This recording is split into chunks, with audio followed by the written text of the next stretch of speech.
welcome to Empathic Action, episode 8 of 100. This is my response to the COVID pandemic, where I hopefully will share some thoughts and ideas on how you can flex your empathy muscles during this really difficult time. So today I want to talk about values and start with a little story. About 10 years ago, I was seated in my car on a little patch of McTavish in downtown Montreal that offered free parking on Tuesdays after 9 a.m. So everybody was sitting in their cars waiting till 9 a.m. and then would leave for the day and have free parking for the day. And my sister was, I called her up to find out where she was, and I wanted to save that spot for her, that final spot behind me, and I found out she was running a bit late. So I got out of my car and stood physically in that spot to hold it. And it didn't take long before another vehicle kind of came up the street and clearly wanted that last parking spot. So the driver rolled down her window and yelled out, like, "Get the F out of this spot." It was a bit of a kind of like jarring good morning. And I told her, I said, "I'm really sorry, but I'm saving it for my sister as like a little act of kindness." And the expletives and just like the vitriol just kind of like shot out at me. And, you know, F you and the whole 9 yards. And I was just like really, really taken aback. And there was nothing I could do because she was like encroaching on the space with the car. She was physically going to come like bump up against me if I didn't move.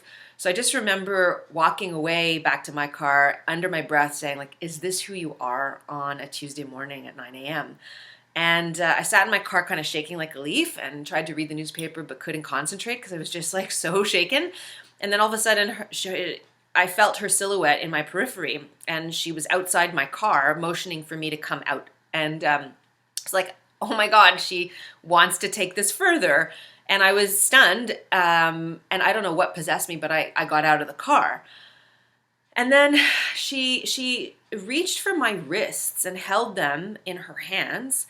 And she looked at me and very soulfully said, "No, that's not who I am on a Tuesday morning or a Wednesday or a Thursday or ever. Like, I don't know who that was. And I just can't shake what happened, like, off me. Like, what happened? And I'm so sorry." And she burst into tears, and we were like hugging, complete strangers, just after she had chewed me out. And, after a few minutes, she regained a bit of her composure, and, of course, like, forgiveness and sort of like peace was brokered. And we found out that we were both studying in the Faculty of Education, and we just kind of wished each other well. And like 2 weeks later, I got an email from her.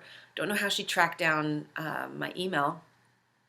And it basically said that the question, like, "Is this who you are on a Tuesday morning?"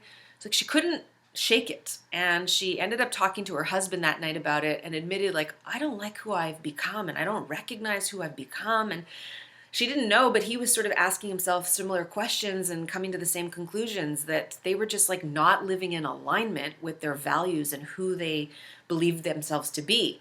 And so in that short 2-week period between the street incident and the email, they'd made the decision to move back to the East Coast where they were from, to a smaller town where they grew up, just for like a different pace of life, because they didn't like the stress and the fast pace of the big city. And that story has always stayed with me because it took that really intense moment for her to recognize that she was living outside or out of alignment with her core values.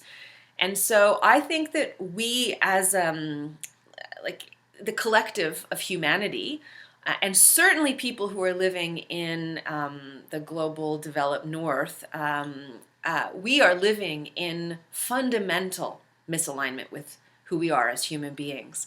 And so I think this provides an opportunity for us, like this, as in like this pandemic moment, an opportunity to reflect deeply on our core values and to start thinking about how we want to live in alignment with our values.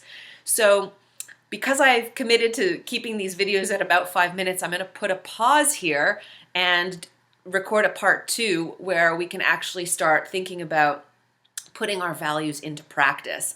And for that, I'm going to reach into the wisdom of Brené Brown. So stay tuned for episode 9 of Empathic Action. In the meantime, have a great day.